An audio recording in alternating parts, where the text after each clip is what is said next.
So number 6 is design for energy efficiency. Design for energy efficiency. Design for energy efficiency in obvious. So the best reaction should follow, should be possible in water at room temperature. It is then safe, non-toxic, and we do not need energy. And for example, even in lab, we must pay for energy anyway. The generation of power costs us money. We should pay for that, and it's much better to minimize. So we are minimizing energy cost within our experiments or within industrial procedure. We are aware of the economic impacts of the consumption of energy. Of course, if possible, we should always temperature and pressure should be minimized, because then it costs us energy to pressurize the reagent. However, of course, in some reaction it's better to use high pressure, because then we know Le Chatelier rule, depending upon the number of moles of a reagent and products or the gas chemicals, and if the volume of the products is lower than reagent, then it's better to use high pressure, then the yield will be higher. So we always should optimize that system, should follow the sophisticated way of design which is possible today. And I'll see if my smartphone is still working, because time to time it just stops, and then I must then also change some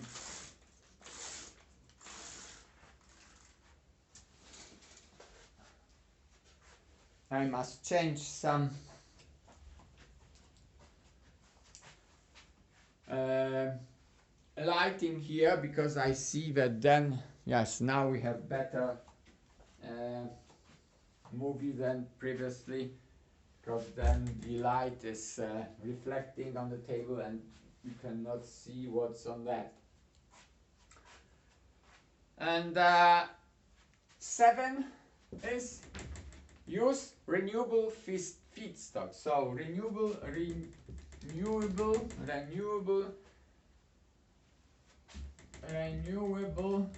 feedstock. So if possible, we should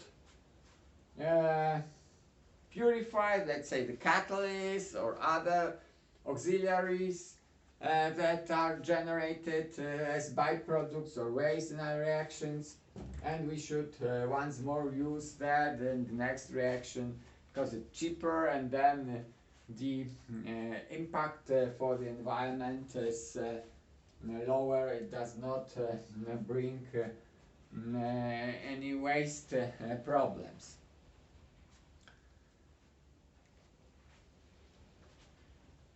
Of course, this should be optimized from the point of economy, output. It's very important. I mean, economy is a very top, and as we discussed during the first lecture, it is a king of every activity of human beings. So without economy, we cannot afford, I mean, for example, to purify each waste, because then, for example, the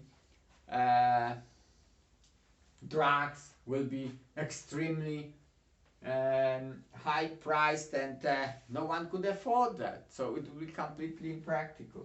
Chemistry should be practical. Chemists are practical guys which are connected with human society, and which helps much to contributes much to the contemporary medicine and pharmacy, and this of course is connected with economy. Then 8 is reduce derivatives. Of course, one more if possible. For example, if we can produce something from the acid, we should not go through the, for example, ester, which contain this extra part of carbon load here, and of course it costs money, and then we produce as a byproduct or waste usually ethyl alcohol, and what we could do with that. It's not very often we get rid of that, and it costs money and waste to the environment.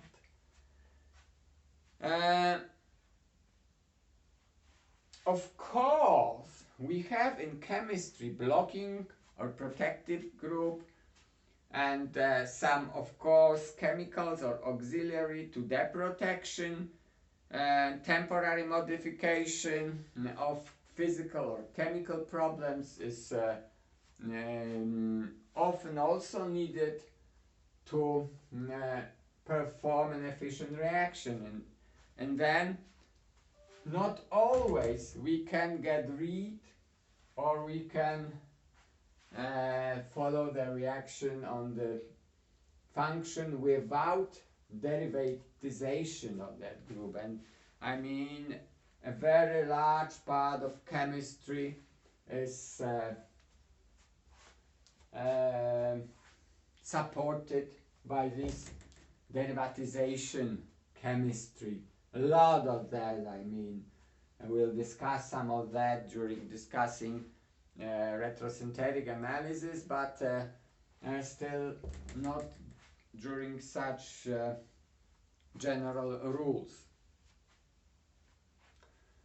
And then number 9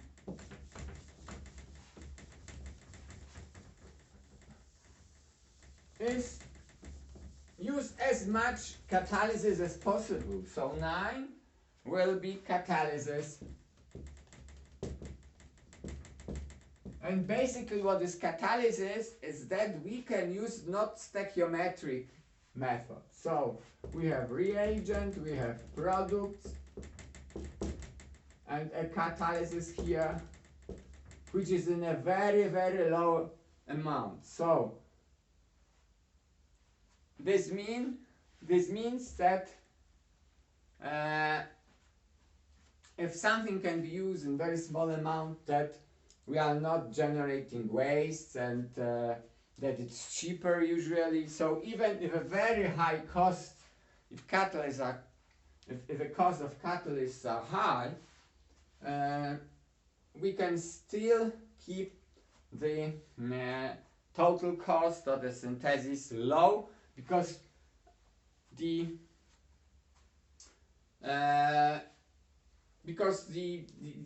amount of catalyst is not stoichiometric, is very, very low. Of course, so I mean, the possibility for using non-stoichiometric amounts are always superior to stoichiometric chemistry, which means I should use as much as I need within the product. Of course, the catalyst, we can also say the catalyst should be selective. So it should be so selective that we would upturn only a single product, and here we have a mixture of several products, and the catalytic procedures are always more selective, almost always more selective than non-catalytic. So the advantages of catalytic chemistry or chemistries, because we have today a lot of such chemical procedures, are much better than non-catalytic ones. And then number 10, design for degradation. So degradation, it means that the products should be degradable. Degradable. Also the waste, if we are the waste in generating wind reaction. And we can read about that in many different chemical literature sources, but also in just normal journals where these problems are discussed. So we know that let's say we have plastics, and such plastics makes a lot of problems. Such plastics make a lot of problems to environment because we need years, thousands of years to degrade these materials. So it's better to prepare, let's say, the polymer materials that would be obtainable, that would be available from natural materials, corn or something like that, and then we should get rid of it, or even we can eat that, and it will be much more much better for our environment than the use of completely synthetic materials which could not be then easily degraded. And so on the other hand, we need a stable product. So we need a stable product to use it, and then after use we should have a technology which would allow us to degrade that. And then we have 11, real-time analysis for pollution prevention. So pollution prevention. 11, pollution prevention should be possible in real-time monitoring. So we should have analytical procedure which would allow us to control the pollution and to, of course, down-regulate that. I mean, to pollute the environment to the possibly lowest level possible. And of course, many chemical processes can be today performed in such a way to have a real-time monitoring and control prior to the formation of any hazardous materials, let's say the gases, for example, ammonia or something like that, and we should avoid to emit such gases to the atmosphere, because they are not only not nice, they smell not nice, but they are also toxic. Some of them are highly toxic, and we are handling with the substances in the contemporary chemistry which are really hazardous, so which makes problems to the environment and to people which are living nearby. And then next is, of course, safer chemistry for accident chemistry. Safer chemistry for accident prevention. And of course we can easily realize the fact that people working in chemical factories or even in labs, that this kind of work is dangerous for them, especially if some emission is taking place during that work. But what would be very, very nice and interesting is just get rid of that. So once more, new chemistry is needed for that. New chemistry. So we should invest more money in chemistry, in research, and development, research and development area, R&D, R&D, and then to R&D, yeah, that end is not so easy, something like that, yeah, not easy to write on the table, R&D, R&D, and an example can be even today when we can see how important is investment. Let's say the American vaccines for coronavirus, and Pfizer was able to immediately come into the market with the very good product. Why? They invest billions of dollars in that industry. So it's not a coincidence that we are not generating, that we are not producing such products. And now I will just a little bit change the mode to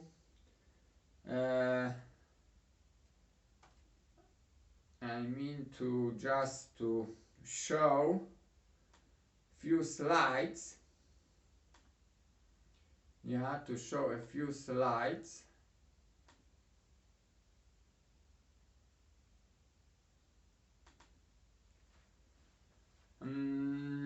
On to the next topics, and the next topic is we will just yeah.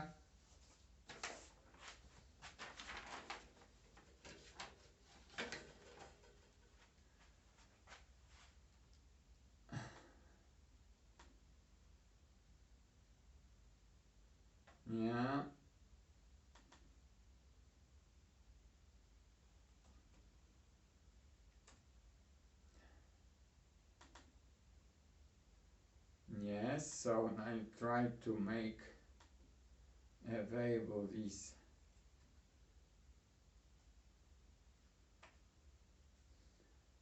Can you see the slides? Hi, hello? Not yet. Not yet? Yeah, but it should be available in a moment, I think, yeah? So, let me know if you see. Can you see now or not? No, we just see And now? The view from the camera of Yes, in a moment. device. And now? Now we can see. Okay, great. So I would like simple to discuss, such term as this atomic economy, and it's, you see, 1991, Barry Trost, who is a world famous chemist, an American chemist, who just came with such an idea of atom economy.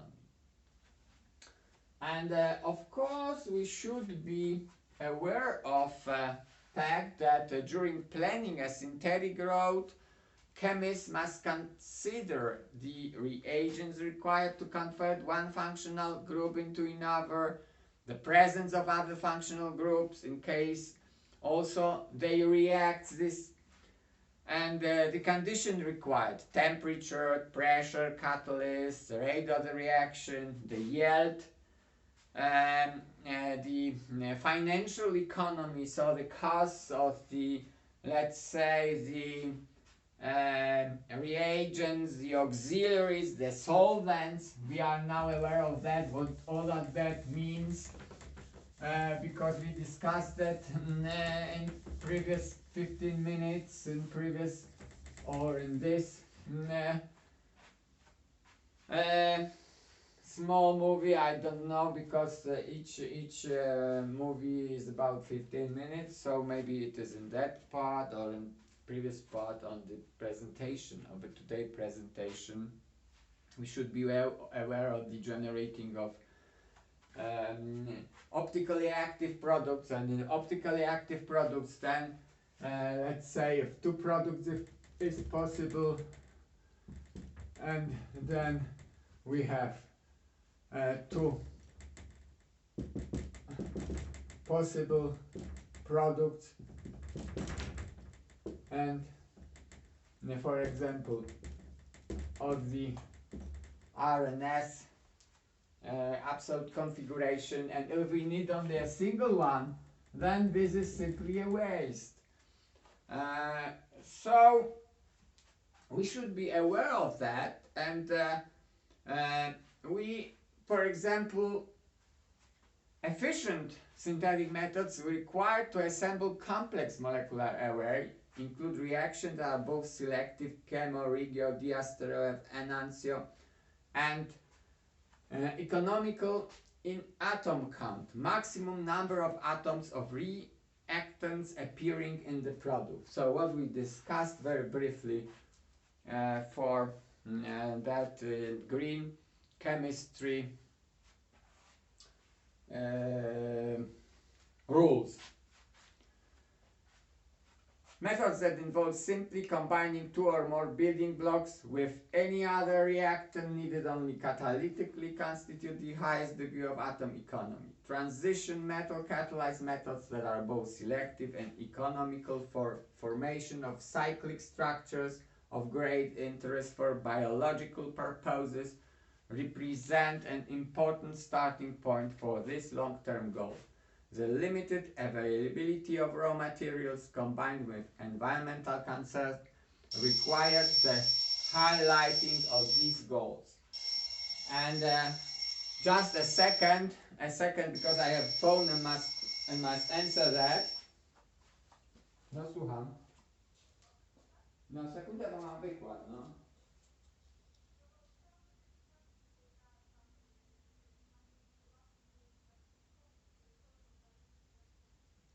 Ale gdzie łapki? Gdzie to jest? Aha, no już patrzę.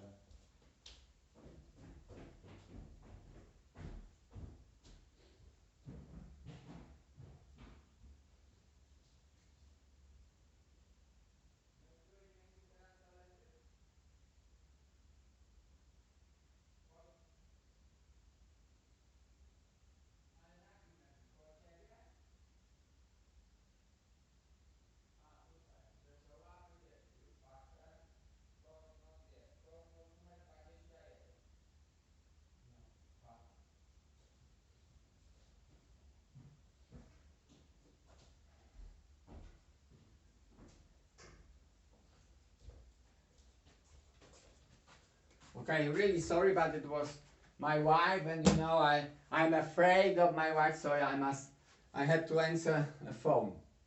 And what we see on the screen is just the original text that was proposed by Barry Trost, defining that